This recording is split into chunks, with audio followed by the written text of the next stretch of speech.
આપણે ધોરણ 12 સાયન્સ ની અંદર ચેપ્ટર નંબર 8 માનવ સ્વાસ્થ્ય અને રોગો જેના ઘણા લેક્ચર બની ગયા.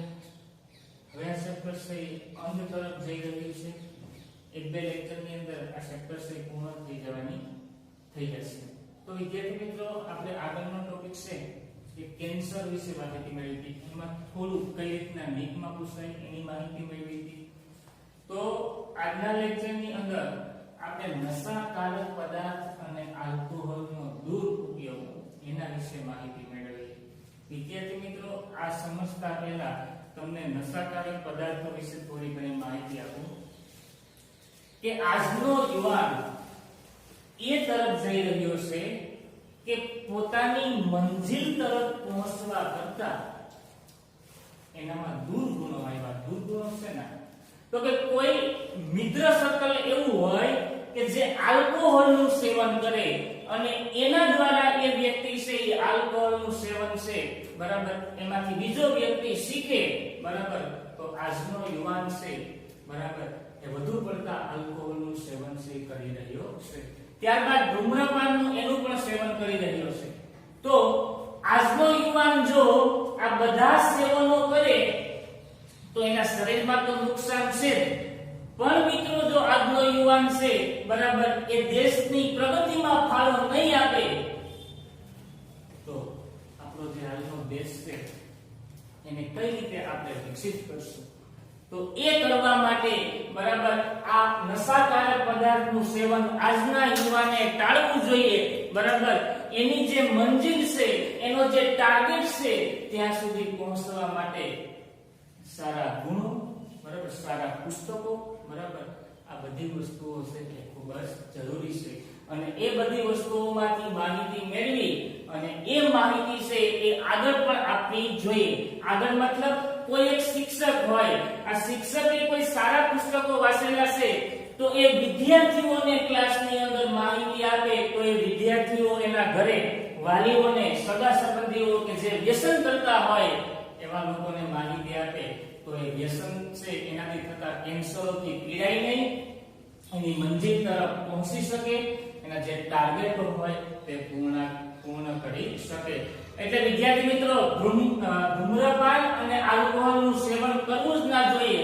તમને મેં આગળના લેક્ચરમાં કીધું હતું કે આલ્કોહોલ એટલે દારૂ, એનું સેવન કરવાથી યકૃતના કેન્સરો થાય અને ધૂમ્રપાનનું સેવન કરવાથી મુખ અને ફેફસાના કેન્સર થવાની સંભાવના રહે.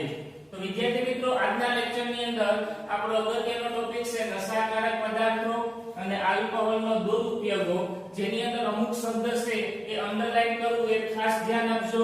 એના વિશે હું તમને સમજાવીશ પણ એ શબ્દ છે એ તમારી નોટબુકની અંદર લખેલા હોવા જોઈએ. નશાકારક પદાર્થો અને આલ્કોહોલનો દુરુપયોગ. કેફી પદાર્થો. કેફી પદાર્થો એટલે શું?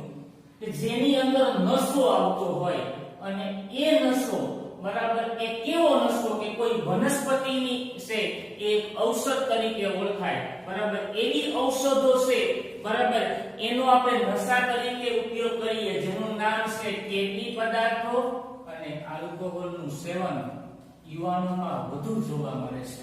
એટલે કે કેફી પદાર્થ અને આલ્કોહોલનું સેવન છે આજના યુવાનોમાં ખૂબ જ વધારે જોવા મળે છે, જેમના કારણે નુકસાનકારકો ની અસરો ઉદ્ભવે છે. એના શરીરની અંદર નુકસાન તો થાય પણ એના વિચારો છે બરાબર એ પણ નેગેટિવ થાય. અને જો વિચારો નેગેટિવ થાય તો માણસને પોતાનો જે ટાર્ગેટ છે, પોતાનું જે ધ્યેય છે ત્યાં સુધી આજનો માનવી પૂરી શકતો નથી.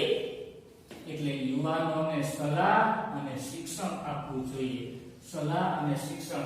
કોઈ વડીલ હોય, આ વડીલ પાસે માહિતી છે કે ભાઈ આજનો યુવાન છે બરાબર એ પોતાની પ્રગતિ નથી કરતો પણ આવા નશાકારક પદાર્થોમાં આગળ છે, તો આજના વડીલો પણ યુવાનોને માહિતી આપી શકે અને શિક્ષણ, દરેક શિક્ષક છે એ શિક્ષણ આપે.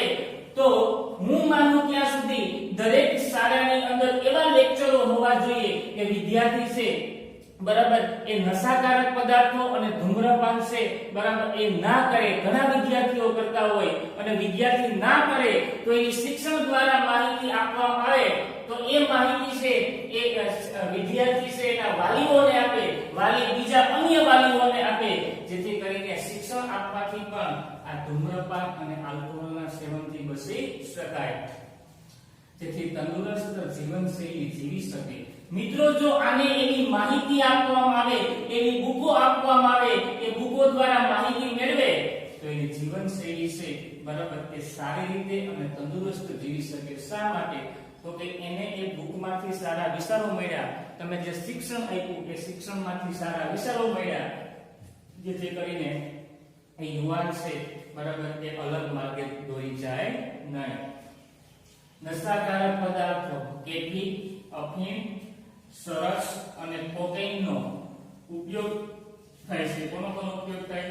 તો કે કેફી, અફીણ, સરસ, કોકેઈનનો ઉપયોગ થાય.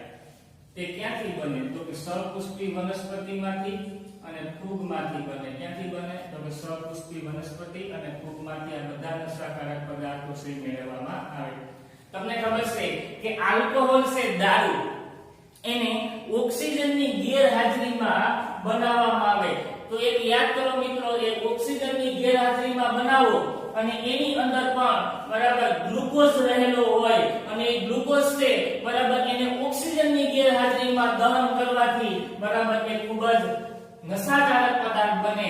અને એ નશાકારક પદાર્થ મેં તમને આગળના લેક્ચરની અંદર કીધું હતું કે જો આલ્કોહોલ આપણા શરીરમાં આવે તો પહેલા એનું ઓક્સિડેશન થાય, ઓક્સિડેશન થઈ અને એસિટિલ્ડિહાઇડ બને અને એ એસિટિલ્ડિહાઇડ નું ફરીથી ઓક્સિડેશન થાય અને એસિટિક એસિડ બને. જ્યારે દારૂનું એસિટિક એસિડ બને ને ત્યારે માણસ છે લથડે. લથડે એટલે શું? તો કે એનું શરીર છે એના સંતુલનમાં ના રહે, આપણું મધ્યસ્થ તંત્ર અને મગજ છે કાર્ય કરતું બંધ થઈ જાય, માણસ ગમે ત્યાં દોડે, ગમે ત્યાં પડે, આવા ઘણા બધા કારણો છે જોવા મળે. અફીણની વાત કરીએ. અફીણ એ એવું દ્રવ્ય છે કે જે મધ્યસ્થ ચેતાતંત્ર અને ચતુરાંત્રિય માર્ગમાં હાજર રહેલા વિશિષ્ટ સંવેદનાગ્રાહીઓ સાથે જોડાણ સાધે છે. મિત્રો યાદ કરો આગળના લેક્ચરના ટોપિક આવ્યા કે અફીણ એ એવું દ્રવ્ય છે કે મધ્યસ્થ ચેતાતંત્ર, આપણું મધ્યસ્થ ચેતાતંત્ર છે બરાબર એની અંદર આપણી કોષામાં સંવેદનાગ્રાહી અંગો હોય. જો કોઈએ આલ્કોહોલનું સેવન વધારે પ્રમાણમાં કર્યું હોય, એની ત્વચાને તમે કોઈ પિન દ્વારા સ્પર્શ કરો અથવા તમે સ્પર્શ કરો તો એના માઇન્ડને મગજને ના ખબર પડે. શા માટે? તો કે મધ્યસ્થ ચેતાતંત્ર છે એની સંવેદના ગુમાવે. સંવેદના એટલે કે માહિતી મેળવવાનું ગુમાવે તો શું થાય? તો કે આપણા મગજને માહિતી મળે નહીં. અને ચતુરાંત્રિય માર્ગમાં હાજર, મિત્રો યાદ કરો જઠરની અંદર શું વાત કરી હતી મેં તમને? જઠરની દિવાલની અંદર 3 ગ્રંથિ હતી, મંદ HCl મંદ હાઇડ્રોક્લોરિક એસિડ, પેપ્સિનોજન અને શ્લેષ્મ. આ ત્રણેયનું કાર્ય શું? તો કે જઠરની અંદર જ્યારે હાનિકારક દ્રવ્ય જાય ને તો મંદ હાઇડ્રોક્લોરિક એસિડ એનો નાશ કરી નાખે. પણ તમે તો હાનિકારક પદાર્થ છે એ 90% તમારા શરીરમાં પ્રવેશ કરાવ્યો તો જઠરની સંવેદના કાર્ય કરી શકશે નહીં. જઠરની સંવેદના કાર્ય કરી શકે નહીં. અને મિત્રો જો જઠરની સંવેદના કાર્ય ન કરી શકે તો તમારા જઠર ઉપર પણ વિપરીત અસર થવાની સંભાવના રહે. વિદ્યાર્થી મિત્રો આને ફરીથી સમજાવીશ, પણ એક એક ટોપિક મેં તમને જે સમજાવ્યા એ ડીપમાં ખાસ તમારે લખી લેવા. હવે યાદ રાખજો, હેરોઇન એ સ્મેક કહે છે. હેરોઇન જેને સ્મેક કહે છે, હેરોઇન શું છે? તો કે જે રાસાયણિક રીતે ડાયએસિટાઇલ મોરિફિન છે, જે રાસાયણિક રીતે ડાયએસિટાઇલ મોરિફિન છે. આ હેરોઇન અને ડાયએસિટાઇલ અને મોરિફિન આ તમારે રસાયણ વિજ્ઞાનમાં શબ્દ આવે, યાદ રાખજો બરાબર. હેરોઇન એ સ્મેક છે. તમને પૂછાય એમસીક્યુ નીટ ની અંદર કે હેરોઇન શું છે? તો કે સ્મેક. સ્મેક શું છે? તો કે હેરોઇન. અને કોના બંધારણો છે? તો કે રાસાયણિક રીતે ડાયએસિટાઇલ ના છે. કોના છે? ડાયએસિટાઇલ. જે સફેદ, વાસહીન, કડવું, સ્ફટિકમય સંયોજન છે. હેરોઇન છે કેવું સંયોજન છે તો કે સફેદ, વાસહીન, કડવું અને સ્ફટિકમય કેવું છે તો કે સંયોજન જે મોર્ફિનના એસિટાઇલેશન થી મેળવવામાં આવે. શેના દ્વારા મેળવવામાં આવે તો કે મોર્ફિનના એસિટાઇલ થી મેળવવામાં આવે, જેને ખસખસ વનસ્પતિના દૂધમાંથી મેળવવામાં આવે. વનસ્પતિનું દૂધ એટલે શું તો કે વનસ્પતિનું દૂધ એટલે એક પ્રકારનું પ્રવાહી લાળ તરીકે પણ ઓળખવામાં આવે, જેને તેમાંથી મેળવવામાં આવે, જેમાં સામાન્ય રીતે નાસિકા દ્વારા કે જે ઇન્જેક્શન દ્વારા લેવામાં આવે. એ શેના દ્વારા લેવામાં આવે તો કે આપણું નાસિકા છિદ્ર છે એના દ્વારા લેવામાં આવે અથવા ઇન્જેક્શન દ્વારા લેવામાં આવે. બરાબર. આ તમારી ટેક્સ્ટ બુક ની અંદર આ વનસ્પતિ છે એનો છોડ દર્શાવેલો છે, જોઈ લેજો દરેક વિદ્યાર્થી. બરાબર. સૂંઘવાથી નશો આવે અથવા એનું ઇન્જેક્શન લો તો પણ નશો આવે. જે હેરોઇન છે એ તણાવ શામક છે.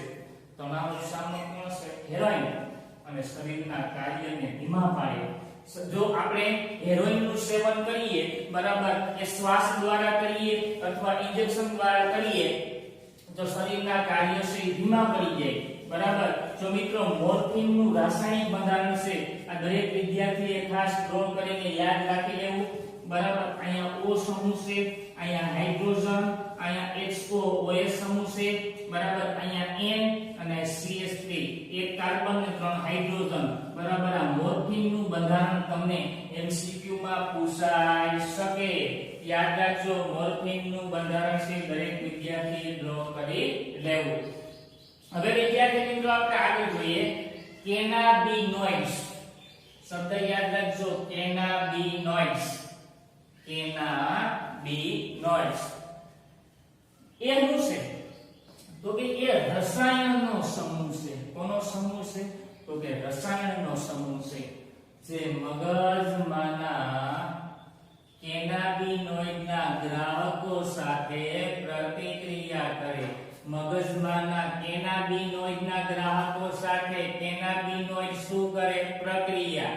જે કુદરતી કેનાબિનોઇડ છે એ ભાંગ વનસ્પતિના પુષ્પ વિન્યાસમાંથી મેળવવામાં આવે. તમને પ્રશ્ન થાય કે સાહેબ કેનાબિનોઇડ છે શેમાંથી મેળવવામાં આવે તો કે તમે ભાંગનું નામ સાંભળ્યું હશે, જે સપુષ્પી વનસ્પતિ એટલે કે એના પુષ્પ વિન્યાસમાંથી મેળવવામાં આવે છે. કેનાબિસના ટોસના પુષ્પ, પર્ણ અને રેઝિન નો વિવિધ સંયોજનોનો ઉપયોગ કરી અને મેરીજુઆના હશીશ, સરસ અને ગાંજાનું ઉત્પાદન કરવામાં આવે. ગાંજાનું ઉત્પાદન કેમ કરવામાં આવે તો કે કેનાબિસના ટોસના પુષ્પ, પર્ણ, રેઝિન ના વિવિધ સંયોજનોમાં ઉપયોગ કરી અને મેરીજુઆના હશીશ, સરસ અને ગાંજાનું ઉત્પાદન કરવામાં આવે છે. જે સામાન્ય અંતઃશ્વસન અને મુખ અંતઃગ્રહણ દ્વારા લેવાતા દ્રવ્ય શરીરના હૃદ પરિવહન તંત્રને અસર કરે. આપણા હૃદયની અંદર જે પરિવહન છે હૃદય પરિવહન, આ રુધિરનું પરિવહન હૃદય દ્વારા થાય એના પર તે મોટી અને વિપરીત અસર કરે. કોણ કરે તો કે ગાંજો. અને એ ગાંજો છે એનું ઉત્પાદન કોના દ્વારા કરવામાં આવે તો કે કેનાબિસના ટોસના પુષ્પ, પર્ણ અને રેઝિનનો વિવિધ સંયોજનમાં ઉપયોગ કરી અને મેરીજુઆના હશીશ, સરસ અને ગાંજાનું ઉત્પાદન કરવામાં આવે છે. સામાન્ય રીતે અંતઃશ્વસન શ્વાસોશ્વાસની ક્રિયા અને મુખ્ય અંતઃગ્રહણ દ્વારા લેવાતા બાહ્યક દ્રવ્ય છે, બરાબર, એના શરીરના હૃદ પરિવહન તંત્રને, આપણા હૃદય પરિવહન તંત્રને અસર કરે છે. તો વિદ્યાર્થી મિત્રો આ એનું બંધારણ છે. આ OS સમૂહ ઉપર પણ OS સમૂહ છે. આ રીતની લાંબી એક શૃંખલા દર્શાવેલી છે. આ આખું બેન્ઝીન છે, આનો અડધો ભાગ છે, એનું નામ છે કેનાબિનોઇડ્સના અણુનું બંધારણ. આ ખાસ તમારે યાદ રાખવું. વિદ્યાર્થી મિત્રો આ પ્રશ્નનું ફરી ફરી હજી 1 થી 2 વખત રિવિઝન કરશું. આ પ્રશ્ન હજી ઘણો આગળ છે પણ એટલા કેનાબી નોઈઝ નો ટોપિક અલગ છે, આ ટોપિક પણ અલગ છે, એના પછીનો ટોપિક અલગ છે, બરાબર. એની સમજૂતી આપણે મેળવવાની. તો આ સુધી મિત્રો આપણે આ પ્રશ્ન છે એને આગળ ને આગળ ભણીએ. તો યાદ રાખજો મિત્રો, નશાકારક પદાર્થ અને આલ્કોહોલનો દુરુપયોગ, બરાબર. ફરીથી સમજાવું છું દરેક વિદ્યાર્થીને, ખાસ બોર્ડમાં ધ્યાન રાખજો, બરાબર. આ પ્રશ્ન શું કહેવા માંગે તો કે કેફી પદાર્થ અને આલ્કોહોલનું સેવન એ યુવાનોમાં વધુ જોવા મળે છે. આ કેફી પદાર્થો અને આલ્કોહોલનું સેવન જો આજના યુવાનમાં વધુ જોવા મળે તો એના જીવન ઉપર માઠી અસરો જોવા મળે. વિદ્યાર્થી મિત્રો, એના જીવન ઉપર જો માઠી અસર જોવા મળે તો આજનો યુવાન છે, બરાબર, એ પોતાની જે મંજિલ હોય, મંજિલ એટલે પોતાનું જે ટાર્ગેટ હોય કે મારે અહીંયા સુધી પહોંચવું છે, ત્યાં સુધી આજનો માનવી પહોંચી શકતો નથી. અને જો આજનો માનવી નહીં પહોંચી શકે તો દેશ છે એના વિકાસમાં તે આગળ ફાળો આપી શકશે નહીં, બરાબર. એટલે આજના યુવાનને આવા નશાકારક પદાર્થ છે, બરાબર, એના જે ઉપયોગ કરે છે એનાથી આપણે રોકવો જોઈએ, જેના કારણે નુકસાનકારક અસરો ઉદ્ભવે. એના શરીરમાં તો નુકસાન થાય જ, પણ એક યુવાન મિત્રો જો આવા નશાકારક પદાર્થનું સેવન કરે તો એમાંથી બીજો યુવાન શીખે અને એમ આખો સમૂહ બને. એટલા માટે આપણે કોઈ પણ યુવાન છે નશાકારક પદાર્થનો ઉપયોગ કરતો હોય, બરાબર, તો એ ના કરે એવા દરેક વિદ્યાર્થીએ, વાલીઓએ તથા દરેક શિક્ષકોએ પ્રયાસ કરવા જોઈએ. યુવાનોને સલાહ અને શિક્ષણ આપવું, યુવાનોને સલાહ અને શિક્ષણ આપવું. મિત્રો, આ યુવાન પાસે સલાહ અને શિક્ષણ તો હોય જ, પણ એને એના અમુક મિત્ર સર્કલની એવી સલાહ મળે જેથી કરીને આજનો યુવાન છે મજબૂર થઈ જાય. અને એ યુવાન જો મજબૂર થાય તો એ નશાકારક પદાર્થનો ઉપયોગ કરે તો એમાંથી એક આખો સમૂહ બને અને એ બધા આવા નશાકારક આલ્કોહોલ પદાર્થનો ઉપયોગ કરી અને પોતાના શરીર છે એને નુકસાન કરે છે અને પોતાની પ્રગતિ થઈ શકતી નથી.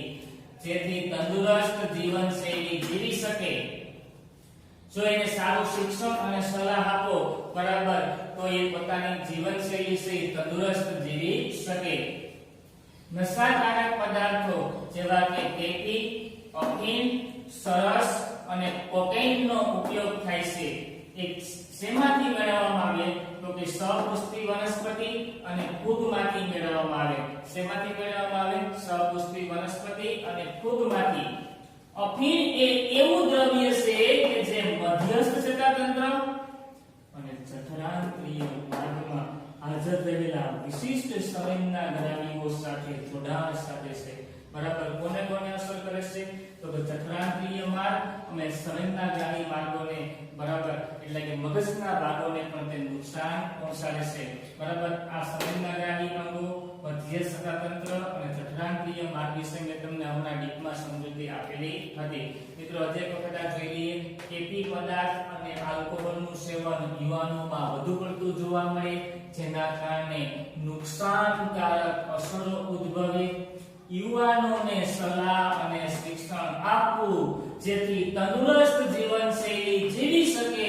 નશાકારક પદાર્થો કેફી, અફીણ, સરસ અને કોકેઈનનો ઉપયોગ થાય તે સપુષ્પી વનસ્પતિ અને ફૂગમાંથી મેળવવામાં આવે છે. અફીણ એ એવું દ્રવ્ય છે કે જે મધ્યસ્થ ચેતાતંત્ર અને જઠરાંત્રિય માર્ગમાં હાજર રહેલા વિશિષ્ટ સંવેદનાગ્રાહીઓ સાથે જોડાણ સાધે છે. આગળ જોઈએ મિત્રો, હેરોઇન જેને સ્મેક કહે છે. હેરોઇનને શું કહેવામાં આવે? સ્મેક. જે રાસાયણિક રીતે ડાયએસિટાઇલનું મોર્ફિન છે. કોનું મોર્ફિન છે? ડાયએસિટાઇલનું મોર્ફિન છે. જે સફેદ, વાસનીય અને કડવું અને સ્ફટિકમય સંયોજન છે. કેવું છે તો કે સફેદ, વાસનીય, કડવું અને સ્ફટિકમય સંયોજન છે. જે મોર્ફિનના એસિટાઇલેશન થી મેળવવામાં આવે છે. મોર્ફિનના એસિટાઇલેશન થી મેળવવામાં આવે જેને ખસખસ વનસ્પતિ દૂધમાંથી મેળવવામાં આવે છે, જે સામાન્ય રીતે નાસિકા દ્વારા કે ઇન્જેક્શન દ્વારા લેવામાં આવે છે, જે સામાન્ય રીતે નાસિકા દ્વારા અને ઇન્જેક્શન દ્વારા લેવામાં આવે છે. હેરોઇન એ તણાવ શામક છે અને શરીરના કાર્યને ધીમા પાડે, શરીરના જે કાર્ય હોય એને ધીમા પાડે. મોર્ફિનનું રાસાયણિક બંધારણ છે આ O સમૂહ, અહીંયા એના એક ખૂણે હાઇડ્રોજન જોડાય, ત્યારબાદ આ બેન્ઝીનની અંદર OH સમૂહ છે, બરાબર, અહીંયા N અને CH3 સમૂહ. આ બંધારણ છે, ખાસ યાદ રાખવું. તમને પૂછાશે મોર્ફિનનું રાસાયણિક બંધારણ, યાદ રાખજો. હેરોઇન જેને સ્મેક કહે છે, જે રાસાયણિક રીતે ડાયએસિટાઇલનું મોર્ફિન છે. કોનું મોર્ફિન છે? ડાયએસિટાઇલનું, જે સફેદ, વાસીન, કડવું અને સ્ફટિકમય સંયોજન છે. કેવું સંયોજન છે? તો કે સફેદ, વાસીન, કડવું અને સ્ફટિકમય સંયોજન છે, જેને મોર્ફિનના એસિટાઇલેશન થી મેળવવામાં આવે. કોના દ્વારા મેળવવામાં આવે? તો કે મોર્ફિનના એસિટાઇલેશન થી મેળવવામાં આવે.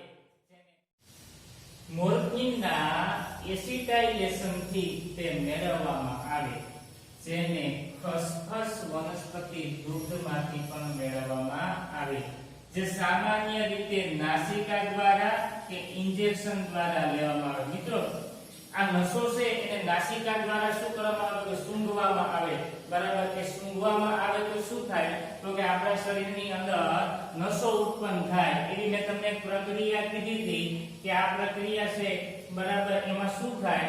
તો કે એમાં પહેલા ઓક્સિડેશનની પ્રક્રિયા થાય, આલ્કોહોલનું ઓક્સિડેશન થાય તો શું થાય? તો કે એસિટાલ્ડિહાઇડ બને, એનું ફરીથી ઓક્સિડેશન થાય તો શું બને? તો કે એસિટિક એસિડ. હવે યાદ રાખજો મિત્રો, જે હેરોઇન તણાવ શામક છે અને શરીરના કાર્યને ધીમા પાડે, આપણા શરીરના તમામ કાર્ય છે ધીમા પડી જાય. આ એનું બંધારણ છે જે દરેક વિદ્યાર્થી લખી લેવું. આગળ જોજો, કેનાબિનોઇડ્સ જે રસાયણનો સમૂહ છે, જે મગજમાંના કેનાબિનોઇડ્સના ગ્રાહકો સાથે પ્રતિક્રિયા કરે છે, અને કુદરતી કેનાબિનોઇડ છે એ ભાંગના પુષ્પ વિન્યાસમાંથી મળે. તમને પૂછશે કેનાબિનોઇડ છે એક નશાકારક પદાર્થ છે, કેમાંથી મળે? તો કે ભાંગમાંથી. અને જે કેનાબિસના ટોચના પુષ્પ, પર્ણ અને રેઝિનના વિવિધ સંયોજનો ઉપયોગ કરી અને મેરીઝુઆના હશીશ, સરસ અને ગાંજાનું ઉત્પાદન કરવામાં આવે.